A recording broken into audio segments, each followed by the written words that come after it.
It's mailbag time, baby. It is Saturday. Happy Saturday. It's Friday for us. You know that.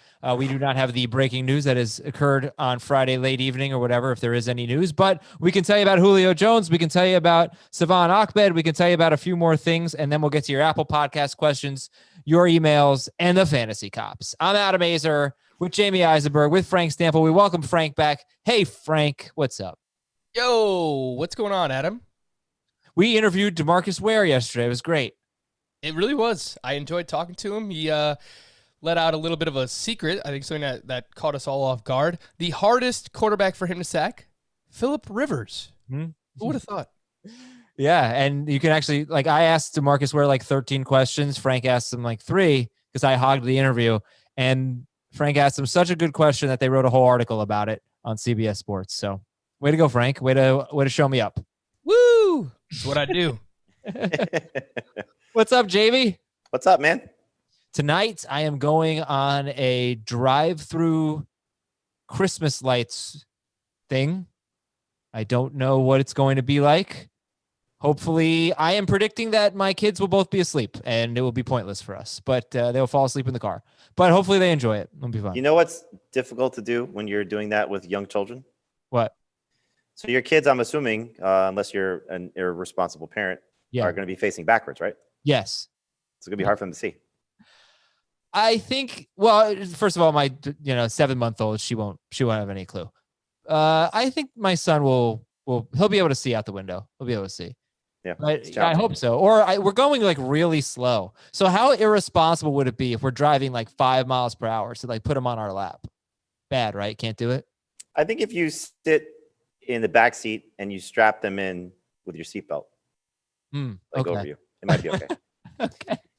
And this is not something that I sanction. So this is not something that should take notes, Frank. Take notes, Frank. All right, let's get to the news and notes here.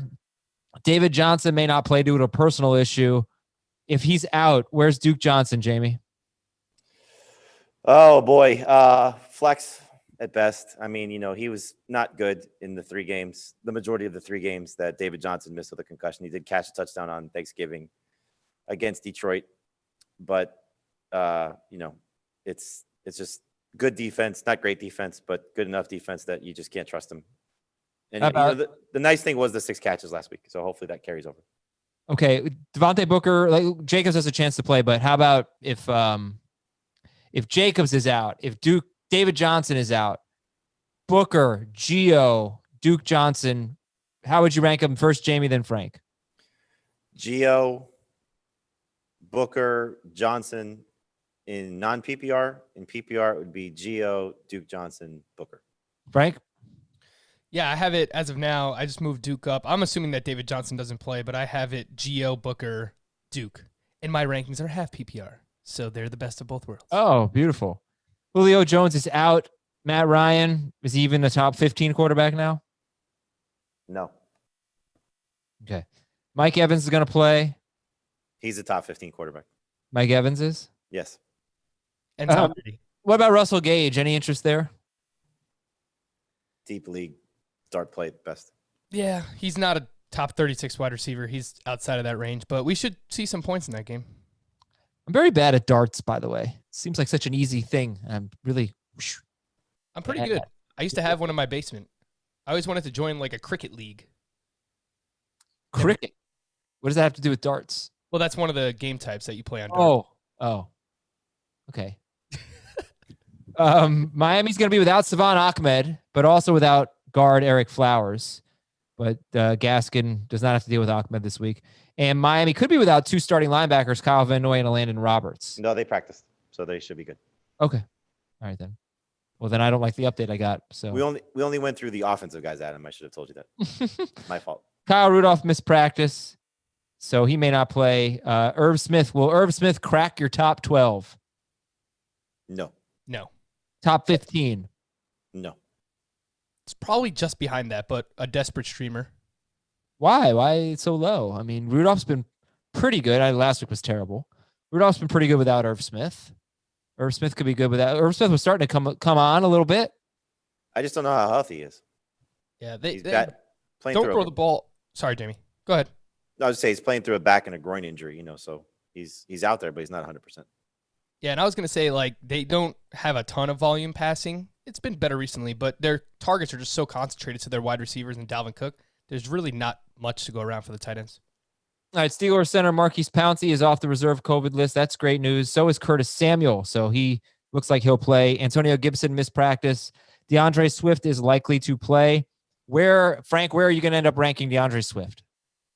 Yeah, I was talking with Jamie about this right before we came on here, and I moved him up to RB21, and that might be a bit of a shock to people just because it's such a great matchup, but I don't know if he's still, like, is he 100%? Is he the Swift that we saw before? Are they going to use him the way that they were using him when we thought he was breaking out? I mean, Adrian Peterson has performed well near the goal line, so I just have some doubts, and because of that, I have him as a lower-end RB2. RB21, just behind names like Ronald Jones, J.K. Dobbins, Clyde Edwards-Helaire. Okay. And Jamison Crowder, questionable. He may not play. So who would be a better flyer, Rashad Perryman or Russell Gage? Perryman. Yeah. Is Perryman going to crack your top 40? Yes. He already is. He's just outside from me right now with Crowder ranked, so yes, he will be. And I have him currently as a sit and start sit. I'll take him out of that spot if Crowder's up. Let's read some Apple Podcast questions. And again, by the way, I'm watching video of A.J. Brown practicing, so good news. How does he look? Well, he's just going through a walkthrough, so he looks fine. Any noticeable gait? Nope. Okay. Favoring? Does he have a heavy tape job? He looks like he's wearing sweatpants. I can't see his ankle. Okay. But doesn't look like he's laboring at all. Yeah, we have a lot in common, A.J. Brown and I. We are both wearing sweatpants. How about you, Frank? You're not in the office. Jamie's in the office. How about you? A sweatpant day? No, always basketball shorts. Okay, let's read Apple Podcast questions now. From Trenton. Playoff waiver rules. Dear Peralta, Holt, Boyle, and Jeffords. Yeah, basic. What a great show. I haven't seen Brooklyn Nine-Nine in so long. They have so many good Christmas episodes if you just want to go back and watch. Which of the episodes where they do the contest between Peralta and Holt? Are those Halloween episodes? Yes, they're Halloween. Yep. Okay, those are great. All right, with the playoffs here, what's the correct way to do waivers, especially for non-playoff making teams? Should teams not in the playoffs be able to make moves even with nothing to play for in a redraft league? If the consolation bracket is not for anything, then they should not be able to make pickups. I have a keeper league where we use the consolation bracket as if you win it, the next year you get to choose your draft pick. So there is something on the line. But what we do is the first waiver run is for playoff teams. The second waiver run, consolation teams can also make pickups. Oh, that's pretty good. It's a good way to do it. From Patriots Snake 617, Christian Kirk. Oh, no, never mind. Kirk Cousins or Josh Allen? Josh the Stallion Allen, he says. The Stallion. Has to be Allen. All right, where are you on Kirk Cousins this week, Frank? I have him at quarterback 13, so just outside my top 12. He's performing well. I don't know that they'll be able to run successfully, so he might have to throw, and the Bucs secondary has looked a little bit more susceptible recently. I don't hate him, but he's just outside that top 12. He's a streamer. Jamie, are you feeling any peer pressure? To follow Frank and Dave? No. And me. I'm a little higher on Cousins than you are. Oh, well, I know you like him better than Taysom Hill. No. Yeah, okay. In 6 point, not in 4 point. Yeah, no, I don't love Kirk Cousins this week. He hasn't been good on the road at all. ME3V. Probably not how you pronounce that. Need a tight end and a flex. Hey, Pierre, Santana, Terry, and Jameson. Those are characters from Glee. Santana. No, just kidding. Santana's from Glee, though. LOL. Those are Washington receivers. Give me a tight end and a flex, half PPR. Mike Andrews or Mike Gesicki. Mark Andrews or Mike Gesicki. How about those guys? Mark Andrews or Gesicki? Andrews. DJ Moore, Tim Patrick, Mecole Hardman, Jalen Reagor, Kiki Cutie, or Gesicki. I like Kiki. Correct. Mm-hmm. Yes. You guys like Glee? Did you watch Glee? No. No. Good show. It was a fun show for a little while. Drew in Bourbon County. My biggest fear is the title of this question. My biggest fear is that my league mates find this podcast. Now pick 2 to start in standard scoring. And yes, some of these are going to have Thursday guys, so I apologize for that. But Devontae Booker, Bobby Woods, Tyler Lockett, Kareem Hunt. Pick 2. I would have said in standard Tyler Lockett and probably Kareem Hunt. So if you started Robert Woods, then Tyler Lockett for me. Same. This is from At the Bat Kid. I don't know where to put it, so I decided here, and the podcast is really good. Oh, thank you for that. Appreciate that. The nice review. Should I play Patrick Mahomes or Aaron Rodgers? Whew. Patrick Mahomes? It's a great problem to have because I think both will still be awesome, but I would stick with Mahomes. Yeah, I have them 1 and 2 in the ranks. Same. From KC Champions, dear Jamal, Larry, Marcus, and Christian. Oh, and Priest. Those are Chiefs running backs. They are. Okay, I fell from the number 1 seed to the 3rd seed, and now I have to play the McCaffrey manager in the first round. Works out for you. For my second flex, would you start Cam Akers? Okay, hopefully you went with him. But if not, would you start Booker, QT, or Pittman? QT. If Jacobs is out, I would use Booker. If Jacobs plays, which it looks like he's going to, I would use QT. From R.com 2, I barely made it to the playoffs because of Clyde Edwards-Helaire. Who should I start at RB1, 2, and flex? All right, so we need 2 running backs. Gaskin, Edwards-Helaire, Gallman, and then there's Akers. All right, we're just going to ignore Akers. So Gaskin, Gallman, Edwards-Helaire, pick 2. Gaskins and Gallman. Agreed. Yeah, I'm glad I didn't answer this one a few days ago because I think I definitely would not have picked Akers as one of my 2 running backs. Yeah, Adam, can I use this time to apologize to everyone I told not to use Akers this week? No, you can't. That has to hang over your head. All right, it is what it is. Sorry. All right, now we need a flex. Edwards-Helaire, Jamison Crowder, Tim Patrick.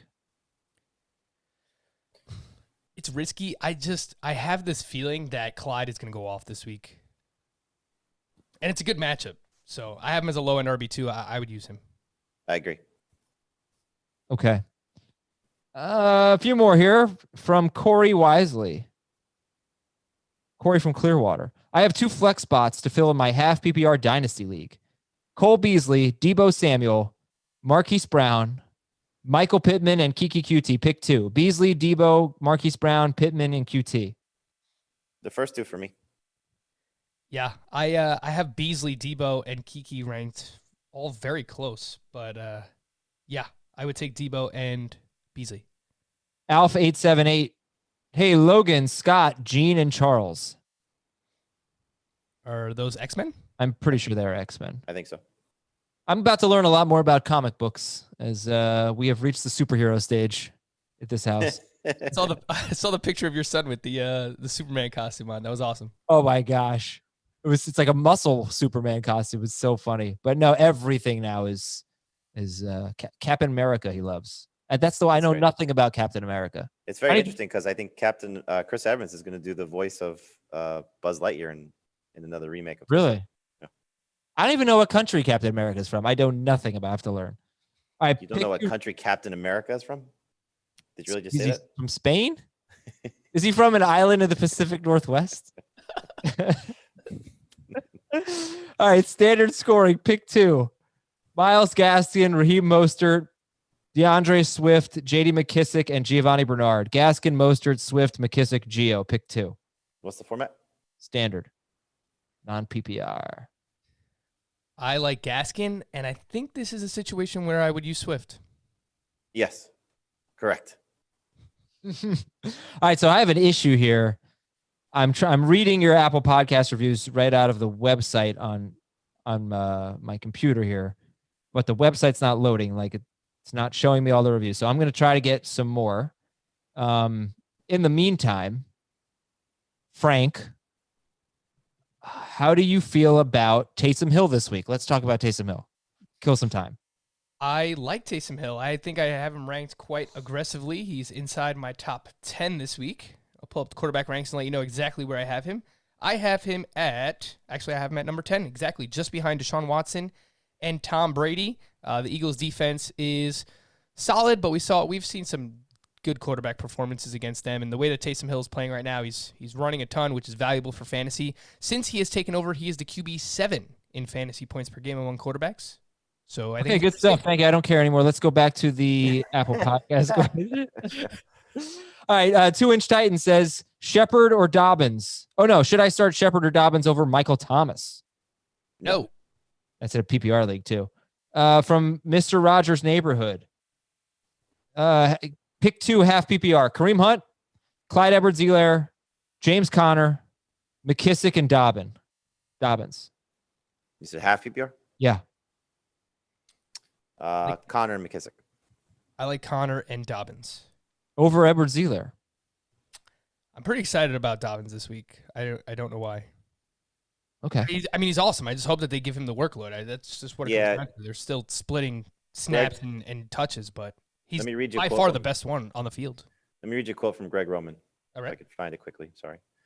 You may change your mind on this because I'm with you on how he should be used. But here's what Greg Roman said on the scrutiny of Ravens doing running back committee by committee and why it's important to keep Mark Ingram involved.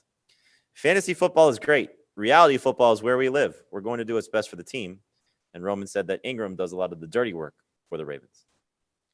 It's funny because I interpreted that quote differently because here's how I read it. Fantasy football is great.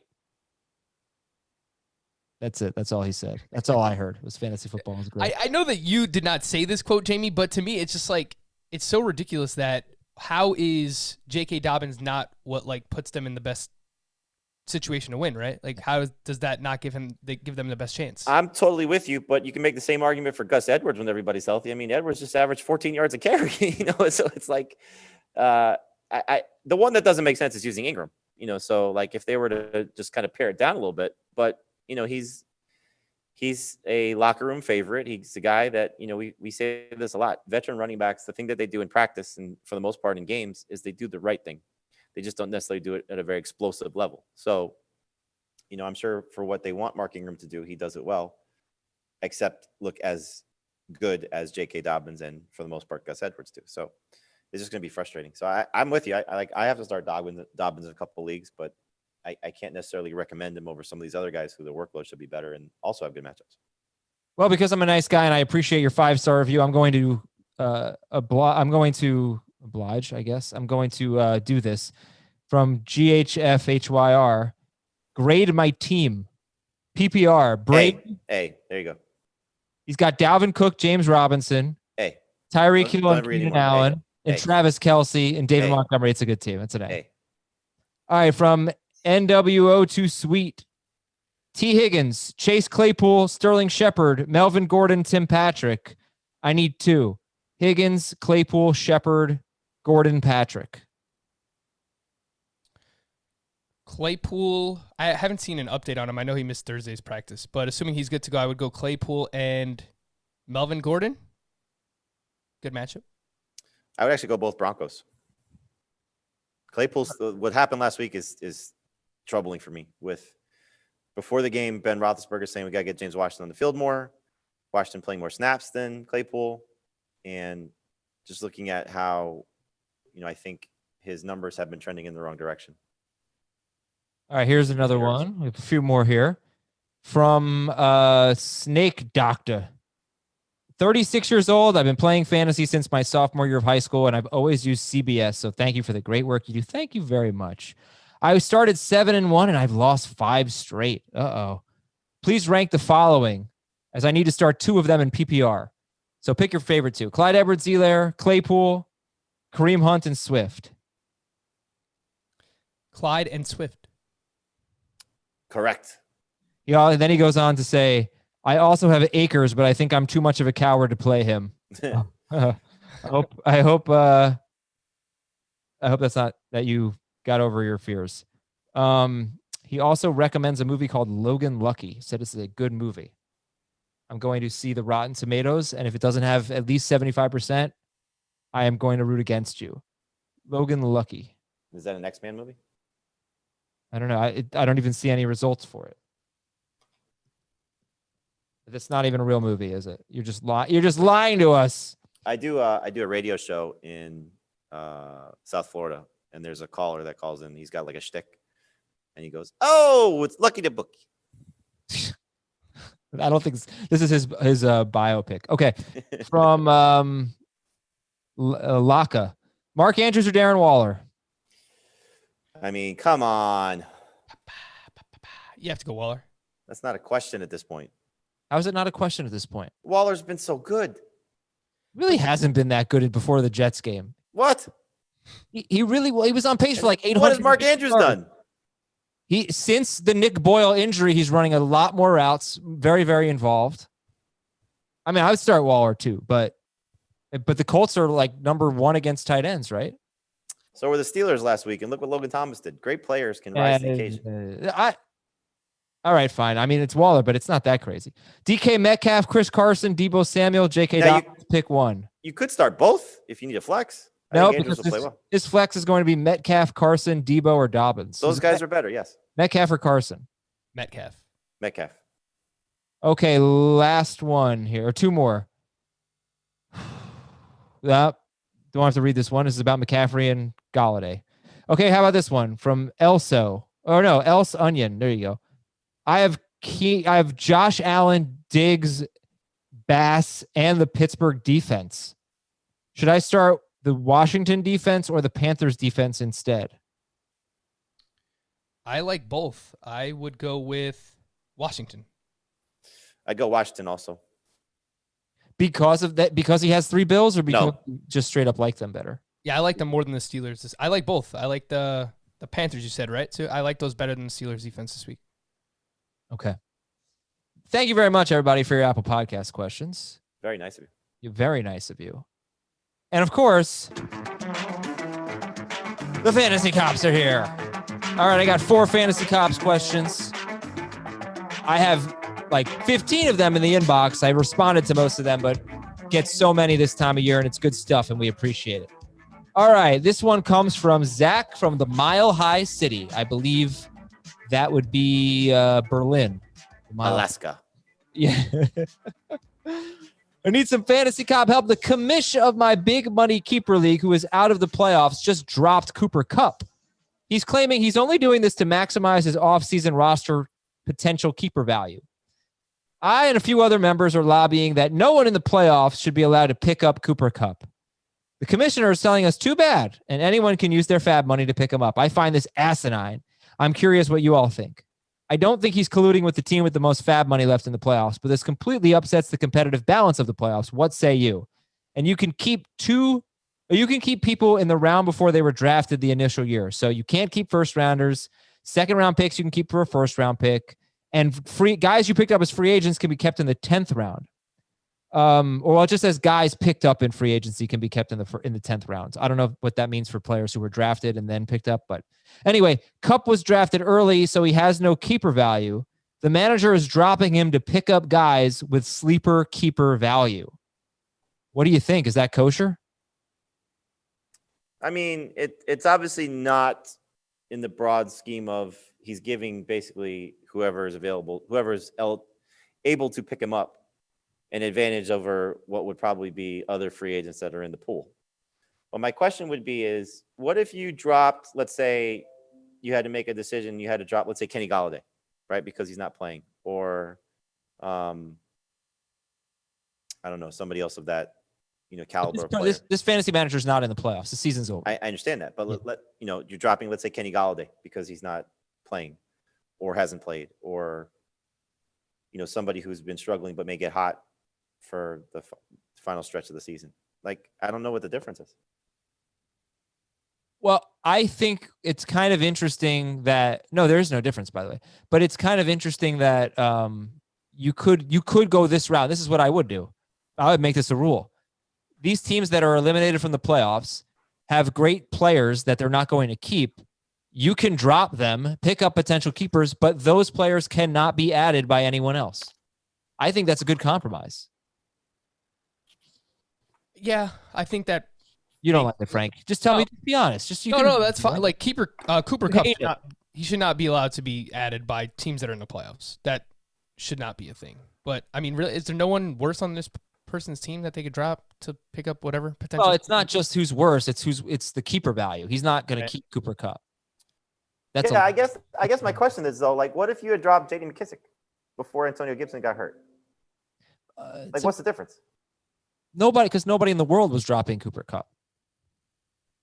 But this guy is, because it doesn't benefit his keeper potential. Yeah. Because you're saying that Kupp is a much more obvious ad than McKissic, I guess. Yeah, he is. I mean, again, this is a player who you're going to start, but I'm trying to think of a scenario. Like, the reason I brought up Galladay, like, what if Galladay comes back in a week? Well, wait, hold on. I missed this point. He just dropped Cooper Kupp. Okay, I mean, he's already been eliminated. Most of the time, your roster is locked. So he's already out of the playoffs. The playoffs are starting.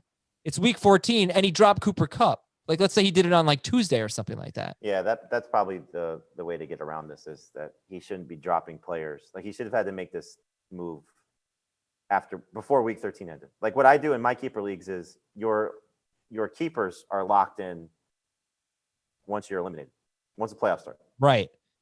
And now if you want to deviate from that and you want to say, hey, you can make ads so you can have better keeper value, I'm cool with that, but you cannot allow Cooper Kupp or anyone that gets dropped by an eliminated team to be picked up.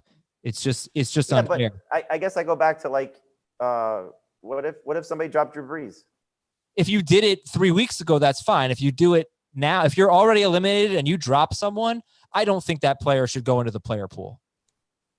You shouldn't be able to. We spoke about this earlier. Like, if you're even in a keeper league, if you're out of the playoffs, you shouldn't be able to make ads drops unless you have some kind of consolation bracket where people, need to make moves, right? Where it actually matters, where they're still playing for something. If you're not playing for anything, like Jamie said, your keepers are locked in his league once the playoffs start. In my league, it's any player that you pick up after the trade deadline can't be kept. So it's before week 10, I think it is. Those are the only players that are eligible to be kept, or players that you drafted. Yeah, the reason we do that, I'm sure probably the same thing for you, Frank, but for the teams that are eliminated from the playoffs, like, I don't want those guys making ad drops because it's going to take away from the competitive nature of what the playoffs are. So anybody added for the 6 teams that gets pared down to 2 shouldn't be allowed to keep those guys because they're not competing with everybody else in the league. So, you may get a scenario or two where there's a guy that comes out of nowhere that looks like a star going into next season. Tough. Those guys go back in the pool next year. Yeah. All right, cool. We're under arrest, Kamish. This is from Casey. Can you have an illegal lineup for the playoffs week 1 if you're on a bye? For instance, can you drop your D or your kicker or both to pick up players? It not only makes the player pool smaller for everyone else, but gives you more lineup options for weeks 15 and beyond. I know I missed today's Fantasy Cops deadline, but waivers go tonight. And I really want to drop McManus for Akers. So I hope you did that. But yeah, what do you think? You have a bye? Can you have an illegal lineup through your bye to stash players? I don't see any issues with that. I mean, yeah, as long as your lineup is set. The one thing I think you can't do is, like, carry non-IR players on an IR spot, like, in terms of being an illegal lineup. But if you can't set your lineup for the start of your scoring period, you should be okay. Is there a big difference in your mind of carrying an IR player in an IR spot when he's off IR and not carrying a DST or a kicker to roster other positions? If your lineup allows you to do that. Yeah, your lineup wouldn't allow you to do it. Like, the leagues we play in, you have to start a kicker. Our leagues, you can't do that. What I'm saying is, like, if your lineup allows you to do that until your scoring period starts, I don't see a problem with it, because you have to set your lineup. So you're gonna have to make a tough choice. Do that. We get that question all the time. I know you got mad at Dave, right, for when he said something about that last Tuesday. I don't really like. Look, a lot of people. I got a lot of heat for that. A lot of heat. I think that you should have a legal roster at all times. But I mean, I guess I can see. I guess I could see why it's fine. I just think it would be a little strange. Think about this. Like, you got a 12-team league, and there are maybe 5 DSTs that are must rosters, and there are, I don't know, 3 kickers. Maybe. Could you imagine if every team every week is just making ad drops, dropping their DST, dropping their kicker, and then doing an ad and then adding someone back on Saturday? It just doesn't happen. I've never, ever, ever seen that. So I don't know. I think it's weird. And I guess I don't have a huge problem with it. I mean, people are, it's so commonplace, I guess, that I probably have to come around on that, but I don't love it. And I think you should have a legal roster at all times personally, but I guess I'm not going to die on that hill. Okay. I've said my piece. I mean, look, it's you're still gonna have to drop somebody eventually. Yeah, I know, but you are taking people away from the rest of the league. I guess if everybody can do it, then fine. Everybody's got that opportunity to drop DSTs and kickers, then okay, whatever. From Eric,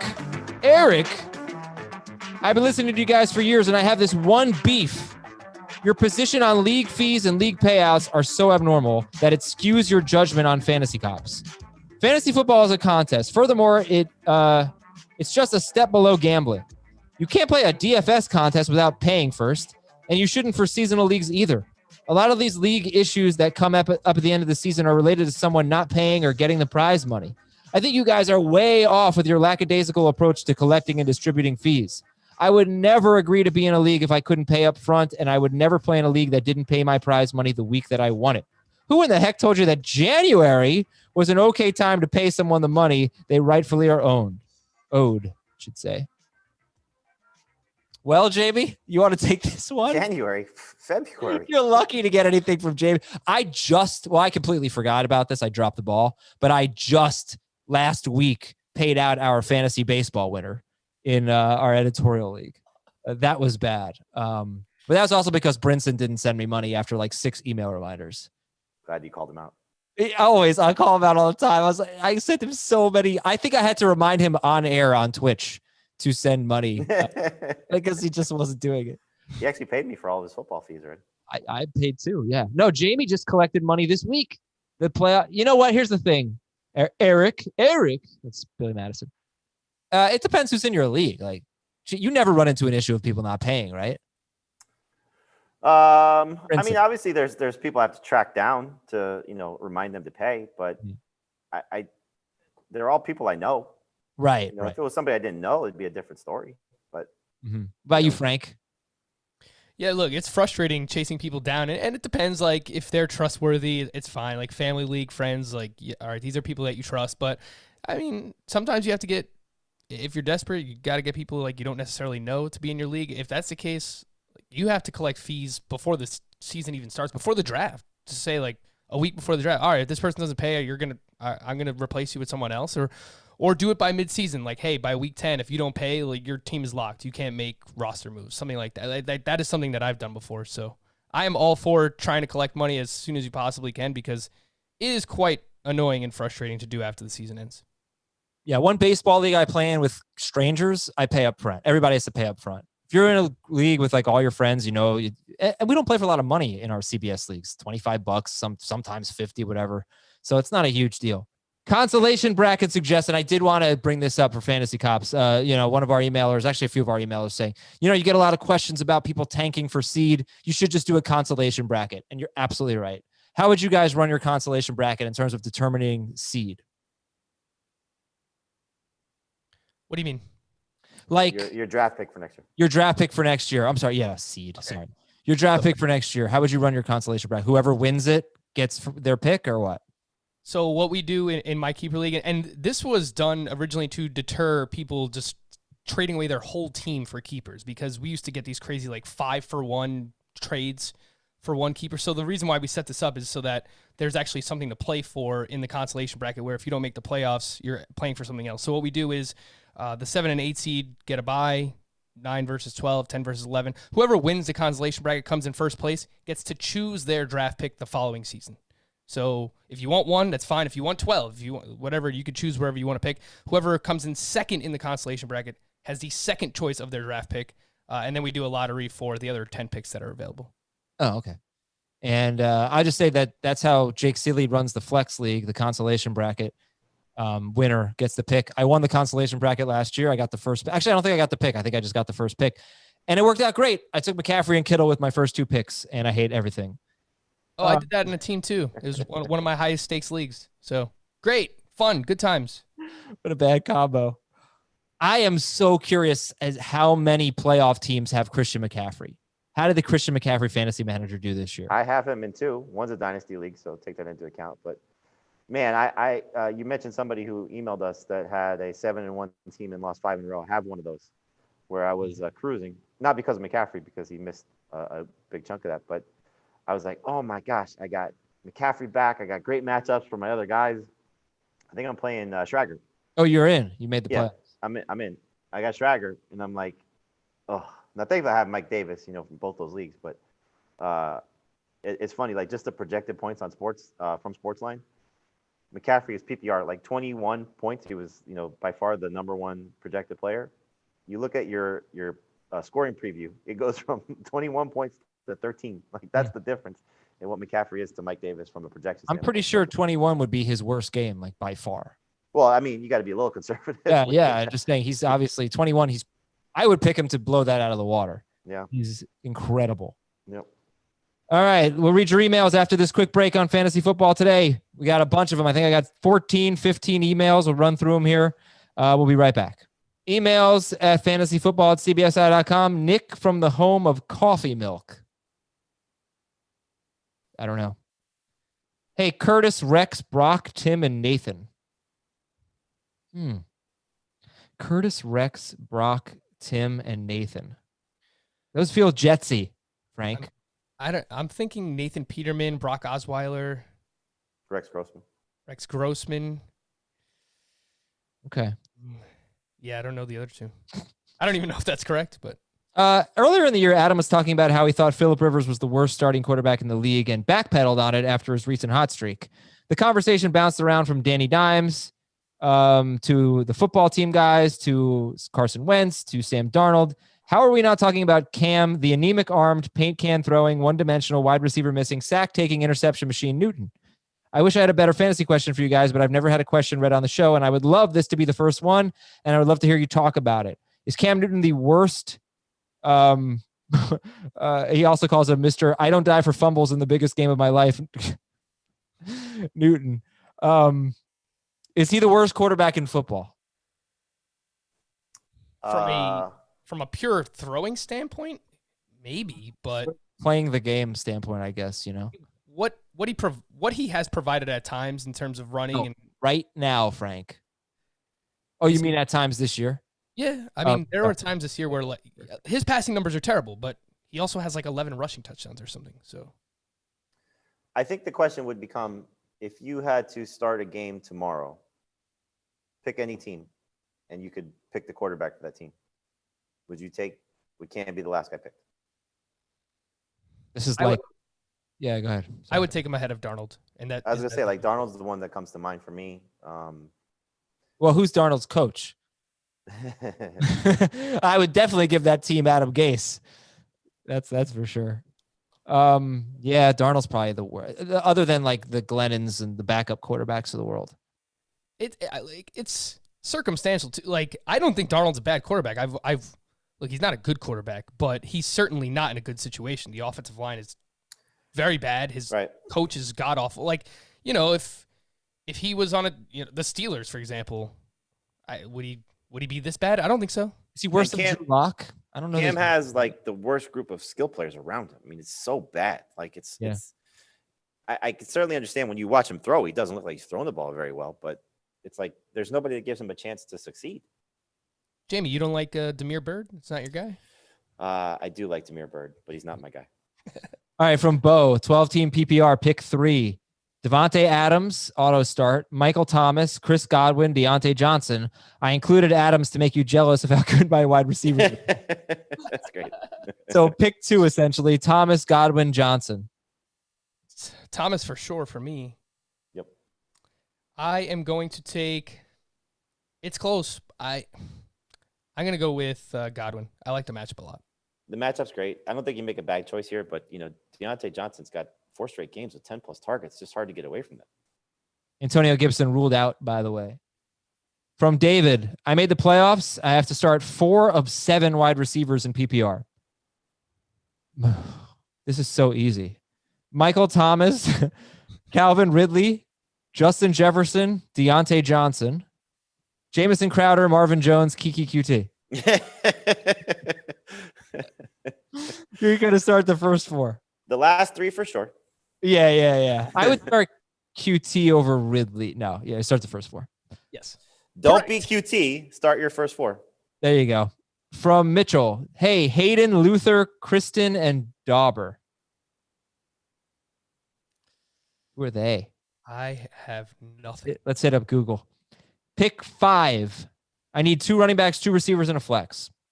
James Conner, James Robinson, Gio, and Booker. Robinson's the easy one. Yes. I would say Connor is also easy. Yes. Okay. 2 wide receivers, Michael Thomas, Terry McLaurin, Landry, Higgins, Juju. First 2. All right. Correct. Yeah. A flex, Gio, Booker, Landry, Higgins, Juju, PPR. I might gamble on Gio there. I would go with Landry. This is from Paul. Dear FFT affiliates. Oh, by the way, Hayden, Luther, Christine, and Dauber are from Coach, Jamie. The show? Yeah. That was a great show. Fun one. In a non-PPR. There's no chance Frank's ever seen it. No idea. Frank wouldn't know Craig T. Nelson if he coached his high school football team or whatever he coached. I know who this gentleman is. I'm looking at his Wikipedia page. Craig T. Nelson, yeah. He was in Craig T. Nelson is in the scariest movie I've ever seen. Poltergeist? Yes. It's really good. I saw it, I think, when I was 6, and it scared the bejesus out of me. It would. Oh, man. I had that effect with The Shining. I watched The Shining when I was a kid, and it just spooks me ever since then. The clown from Poltergeist. You're not a scary movie guy, are you, Jamie? Not a big one, but partly because of this. You should watch The Haunting of Hill House. It's very good. It's so good. Okay. Paul's question is, I'm torn on who to start at RB2. It's non-PPR. J.K. Dobbins, Miles Sanders, or Devontae Booker. That's easy. Dobbins. Correct. Yeah. From Jack, non-PPR, pick 3. Allen Robinson, Corey Davis, Adam Thielen, and Tyler Lockett. Non-PPR. Give me names again. Sorry. Allen Robinson, Corey Davis, Adam Thielen, and Tyler Lockett. The first 3. I would sit. Man, I want to use Lockett over Davis, but Davis looks good right now. They're all good. Yeah, I mean, they are. This is, it's funny because when you get to the playoffs, obviously these fantasy managers have some tough calls to make. Right. With all these great options. I have a buddy of mine who texted me a question earlier this week about McCaffrey and the 4th running back that he had. This shows you how good his team was. I don't remember all the guys, but the 4th running back that he had was Montgomery. And I was like, oh, you got sucks. You got to sit Montgomery. And so then after McCaffrey was before he got ruled out, when he was banged up, he's like, what should I do now? I said, well, you're probably going to end up sending McCaffrey. He's like, oh, thank God I didn't want to bench Montgomery. It's like, you have these tough calls. You have these tough calls to make. It stinks. Yeah, I would sit Lockett, but it's close. From Samuel, Mike Davis or Myles Gaskin, PPR? I'm going to go Mike Davis. I have Gaskin one spot higher. I'll take Gaskin. From Frank, which quarterbacks do you think might gain or lose a starting job in 2021? I'm wondering in Dynasty Superflex if there are any quarterbacks I can cut or add from waivers. Well, Hurts might have a job now. That's a good one. What about Jameis? I've been sitting on Jameis in a very deep Dynasty League roster, just with the hope that he's going to get the job next year, but it's hard to feel comfortable with that. But I still continue to roster him. Jameis is a good call. There's like, are we talking about like a pretty wide player pool here, or a slim player? Like, this is a 2 quarterback league? It's Dynasty Superflex. I don't know how. Superflex.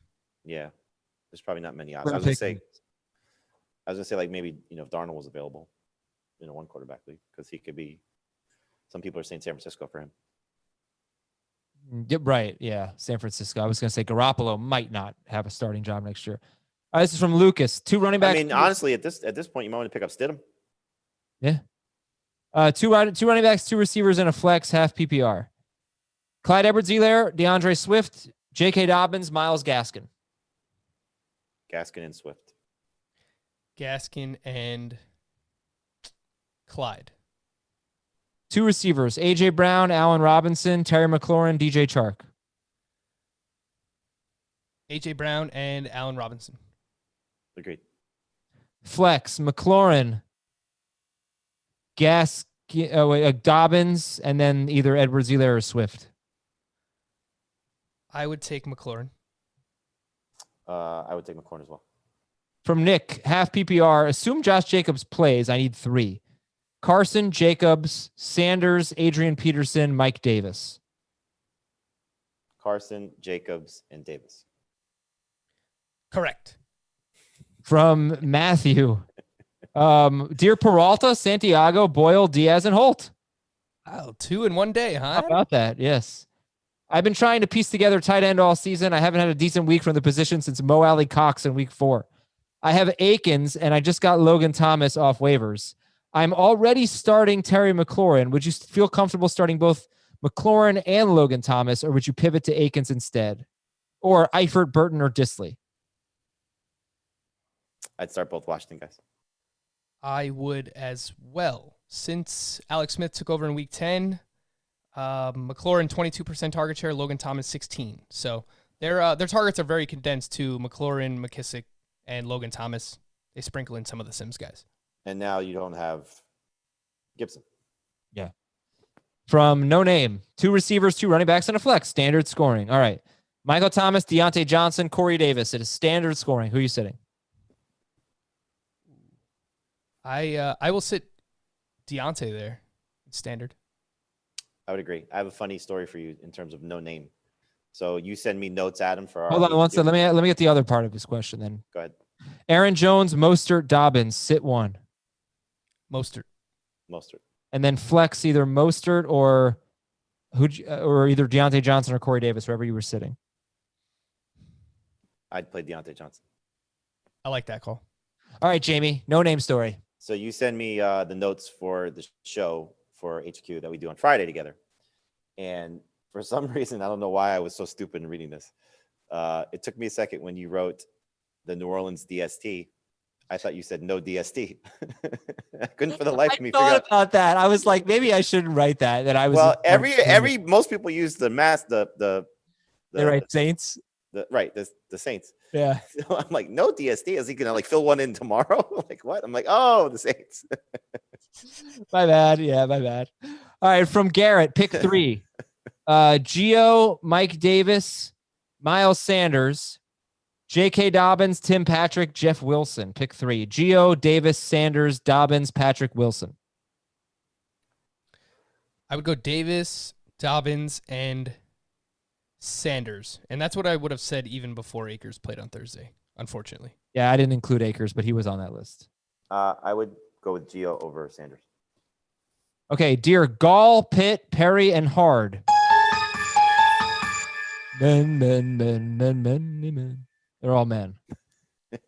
This is from Dave in Pittsburgh. Pick 4 in PPR. Michael Thomas, Chris Godwin, A.J. Brown, Terry McLaurin, Brandon Cooks, and Brandon Ayuk. Great group. Mm-hmm. Very good. Thomas, Brown, Godwin, McLaurin. Agreed. From Anthony. Hey, Andy, Colt, Jalen, and Alex. Oh, those are backup NFC East quarterbacks. I'm Not thinking anymore. Well, now starters, some of them anyway. I'm thinking about trading James Robinson while his value is high. How would you rank these rookie running backs? James Robinson, DeAndre Swift, J.K. Dobbins, Jonathan Taylor. For Dynasty? I guess. I don't know. Man, like, I've heard you guys talk about this before too, but James Robinson's Dynasty value is just a mystery. Totally. I have no, like, he's looked awesome. It could just be he's one of these gems, like an Alfred Morris type, where it just came out of nowhere and he's good. Yeah, let's hope he's better than that. I mean, Alfred Morris had a nice, 3-year stretch where he was a top 12. But it was a rapid decline, though. Yeah, it was. That's exactly what I fear. I fear that. I fear Jordan Howard. Mm-hmm. Yeah, it is a total mystery. Now, they love him, but the regime is totally different next year. I mean, GM's already been fired. Coach is out the door. Quarterback's going to be different completely. So the nice thing is, though, it's like he's shown you that he can do everything. He can catch the ball, he can run the ball, run short area, do everything that you need. I'd be very surprised if they went away from him as their lead guy. So what are the names again? Robinson, Swift, Dobbins, Taylor. I mean, there's two coaches you don't know there's two guys you don't know who their coach is going to be. I think just based on what I watched this year, I think Swift and Dobbins probably have the highest upside of this group. Dobbins might be number one, honestly. But if they don't move on from Mark Ingram, which is very conceivable.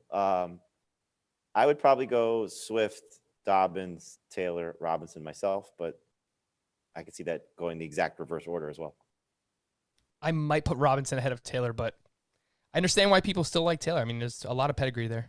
You're seeing it now. I mean, that's the nice thing. It's like, it took a while, but now you're seeing like what the upside could be. And finally, an email from Blake. I need a wide receiver and a flex.